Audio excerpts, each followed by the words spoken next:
Katulad ng inaasahan, lalo pang lumakas ang bagyong Christine habang tinatahak ang Etiague Isabela. Higit 10 lugar ang nasa ilalim ng signal number 3. At para bigyan tayo ng update sa bagyong Christine, magkakausap natin si Pag-asa Weather Division Officer in Charge, Chris Perez. Magandang gabi sa iyo, Chris. Magandang gabi, Cheryl, at sa lahat po na ating mga taga-subaybay. Unahin ko na, Chris, yung nangyari sa Bicol, yun ang tanong ng marami. Ano nga ba ang nangyari at bakit parang nabulaga yung mga residente sa dami ng ulang bumuhos? Cheryl, kung ating pong babalikan, as early as noong Sunday, nagpalabas po tayo nung tinatawag natin na General Flood Advisory. Binanggit natin na bagamat wala pa tayong Tropical Cyclone Bulletin noon, ay may mga inaasahan tayong pagbaha dito nga sa may bandang Bicol region dahil sa inaasahan na paparating na bagyo. At ito nga, yung kaulapan, makikita natin yung tinatawag nating spiral cloud bands nung mga nagdaang araw ay nakatutok po yan dito sa Bicol region habang malayo pa yung sentro ng bagyong si Christine. Kaya nakaranas nga ng mapag-ulan hindi lamang ang Bicol region kundi maging ilang bahagi ng Eastern Visayas. At ngayon, nasaan na eksakto si bagyong Christine at gano'n na ito kalakas?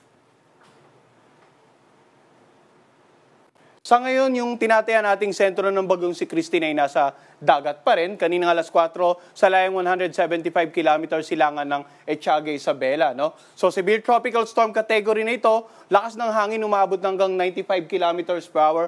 Malapit sa gitna, yung pagbugso naman naabot hanggang 115 kilometers per hour. At inaasahan nga natin na sa pagitan ng ngayong anytime tonight, sa pagitan ng alas 8 hanggang possibly alas 11 ng gabi, ay posibleng tumama yung pinakasentro nito sa lalawigan na Isabela. Kaya pinapayuhan po natin yung mga kababayan natin dyan sa Isabela maging handa sa possible landfall. At hindi lamang Isabela, no, kundi lahat ng mga lugar na may tropical cyclone wind signal number 3, 2, and 1 na binanggit natin sa ating weather bulletin kanina alas 5 ng hapon, ay kailangan maging handa sa paparating na bagyong si Christine.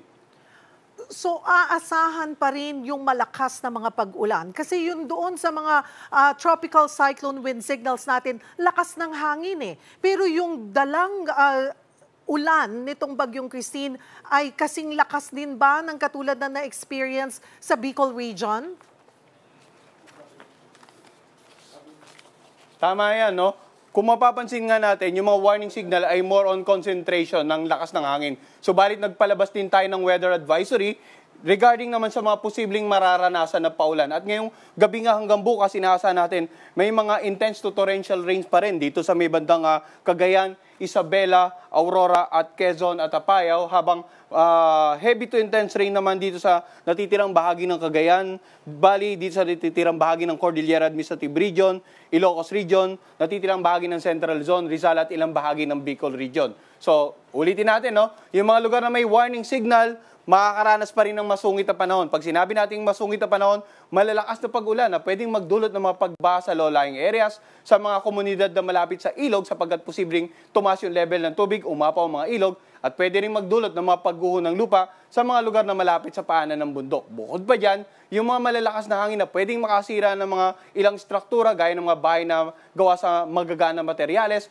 pwedeng makapagpatumba ng ilang uri ng pananim at makapagpatumba rin ng mga poste ng kuryente. Kaya iba yung pag-iingat po sa mga kababayan natin. As much as possible, stay indoors. Ilang araw na rin tayo nagbibigay babala. At hopefully sa mga oras na ito, yung mga kababayan po natin sa mga lugar na inaasahan nating direktang maapektuhan ay nakapag-prepare na, nagawa na nila yung proper coordination and cooperation with their local government units at local disaster risk reduction managers para po sa mga gawaing pangkaligtasan hinggil sa paparating na bagyong si Christine.